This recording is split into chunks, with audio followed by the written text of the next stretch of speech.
Entonces la prospectiva tiene, y repito también lo que él dijo, un elemento ordenador fundamental. Porque este ejercicio de pensar, de racionalizar, de ver el futuro, de compararnos con otros países, es lo que tiene un efecto, digamos, organizador. A veces se cae, creo yo, en el Perú, de que como no lo hemos tenido este ejercicio durante años de manera racional, se corre el riesgo de improvisar imitando. Y esto es como la preparación de un dulce o de una receta cualquiera. Usted le da 2 menús a 2 personas para hacer algo y probablemente la torta no sale igual o el plato no sale igual. La cantidad de los ingredientes, la manera de hacerlos cambia.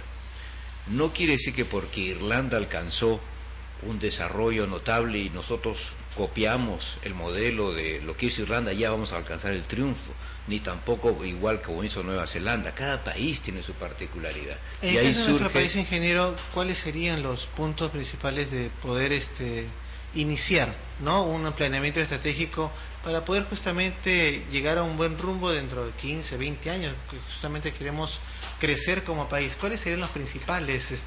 Me apoyaría un poco en el tema de la autodeterminación. O sea, tenemos que tener algunas ideas claras de cuáles son nuestros objetivos nacionales, qué es lo que queremos hacer y pensar por nosotros mismos.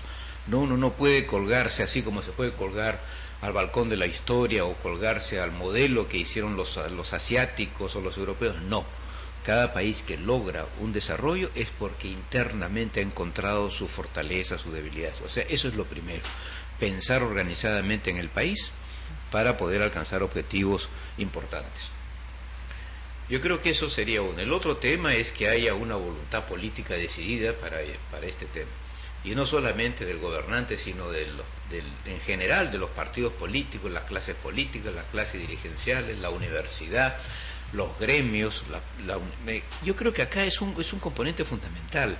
Es un trabajo que hay que seguir insistiendo de que necesita una participación muy activa para poder alcanzar estos objetivos.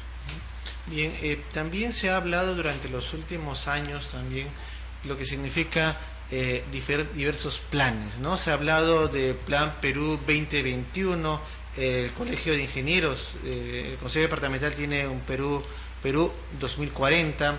También hay otro tipo de planificaciones, hemos visto en algunos artículos también, incluso el detalle de algunas organizaciones en las que está Raúl Iscanseco, que es 2012, me parece que también.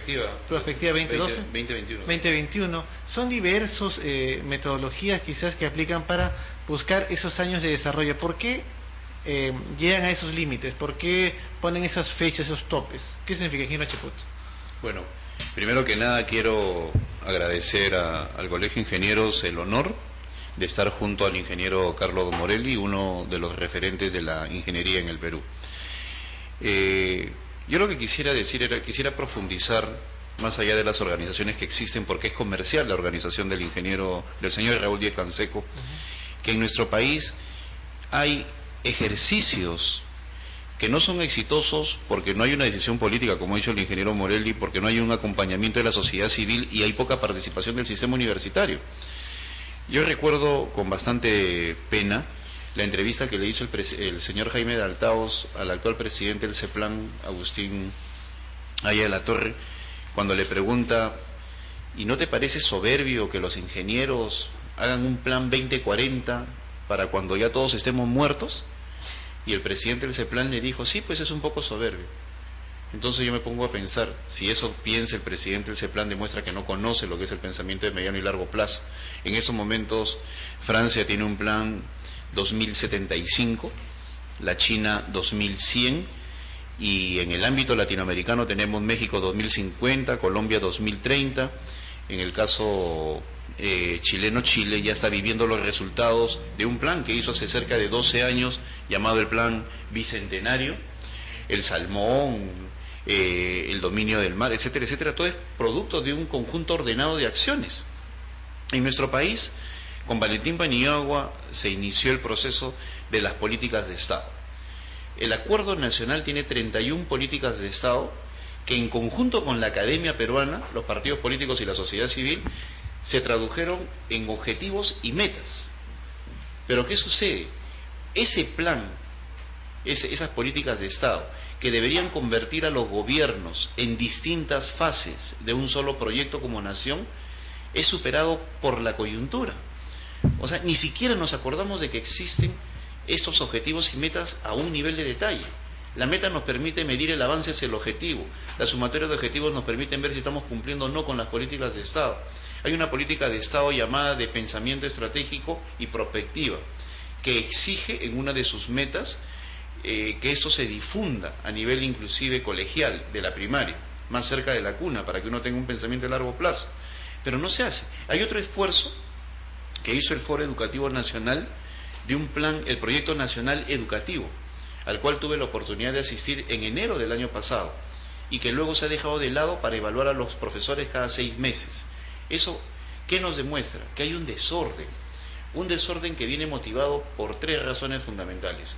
En primer lugar, no es culpa de los gobernantes, sino culpa de las sociedades que no se educan en materia de pensamiento de largo plazo, que no anticipan, viven el día a día. En segundo lugar, la ausencia de debate de alto nivel de los colegios profesionales y del sistema universitario peruano. Cuando yo veo el sistema universitario peruano, me doy cuenta de que el problema ya no solamente medios de comunicación, sino falta de investigación, desarrollo y participación en el debate del sistema universitario.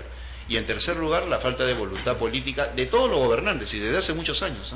Si el Perú se ha caracterizado por algo, es porque la política es coyuntural, y no hay una política que vea las cosas en términos de 10, 15, 20 años. Y como muy bien decía el ingeniero Morelli, uno proyecta, pero uno no se queda en la proyección a 20 años. Retrocedes al día de hoy, o vuelves al día de hoy y empiezas a construir ese futuro. Y si en el camino encuentras problemas, pues se ajusta el modelo, no es inflexible. Y todo eso requiere de un alto componente de manejo de tendencias, de estudio de probabilidades y de secuencia lógica permanente, de crítica constructiva de parte de diversos actores. Todo eso nos configura un escenario prospectivo. Lo estaba hablando primero en una primera plataforma de una clase política realmente de lujo para que puedan pensar justamente en eso. Lamentablemente en el país todavía, como usted dice, se vive el cortoplacismo actualmente. Ese vacío debe ser llenado por los colegios profesionales, y lamentablemente los colegios profesionales tampoco están llenando ese vacío. Hay un capital humano en el Perú que quisiera tener una mayor participación en este proceso de discusión, pero ni el sistema universitario ni los colegios profesionales llenan ese vacío. Entonces, cuando la discusión pública no es ocupada por los grandes temas que deberían venir de los colegios profesionales del sistema universitario, pues es llenado por la mediocridad, ¿no? Por los problemas de pizarra, el fútbol, etcétera, etcétera. Y nos olvidamos de los grandes temas. Quizás uno de los pocos temas que ha trascendido más de un gobierno y ha tenido un gran consenso, pues ha sido el TLC con Estados Unidos, que quizás es uno de las unos pocos planes, quizás apoyado, quizás ese ha sido su aval, apoyado por el sector privado, de que ha progresado hasta con altibajos quizás durante este gobierno, pero si finalmente se aprobó con todo el consenso necesario. Quizás es la única muestra después de un consenso general.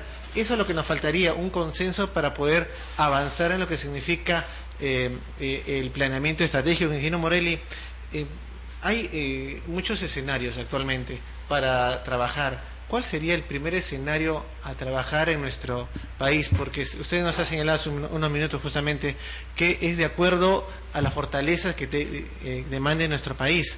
Sin embargo, todavía el estudio de las fortalezas y debilidades es también un gran ausente en nuestro país. Las universidades, como dice el ingeniero Cheput, y también uno de nuestros invitados en Ciblima Noticias a lo largo de la semana pasada también nos señaló que ha sido el gran culpable de todo este detalle también la universidad, porque forma profesionales que no tienen esa visión de futuro.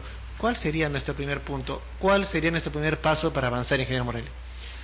Yo creo que acá podríamos agregar, para aclarar un poco más el tema, lo que es la casuística, los casos, ¿no? Una de las variables fundamentales para poder pensar en el futuro y en los escenarios que hablábamos en antes es el componente tecnológico. Nosotros estamos afines al problema tecnológico, los ingenieros. Sabemos la rapidez con que se está moviendo los cambios tecnológicos, el impacto fenomenal que tiene en la sociedad y en la cultura, y eso es lo que va a determinar un poco el futuro que nos aguarda. No hay, creo yo, ningún análisis serio en cuanto a la prospectiva, un escenario prospectivo, más un planeamiento estratégico que defina, digamos, acciones estratégicas de un país, si no se entiende bien lo que pueda pasar. Mire, el cambio tecnológico ha sido evaluado, por ejemplo, en Inglaterra, ¿no? Y han hecho un análisis bien interesante.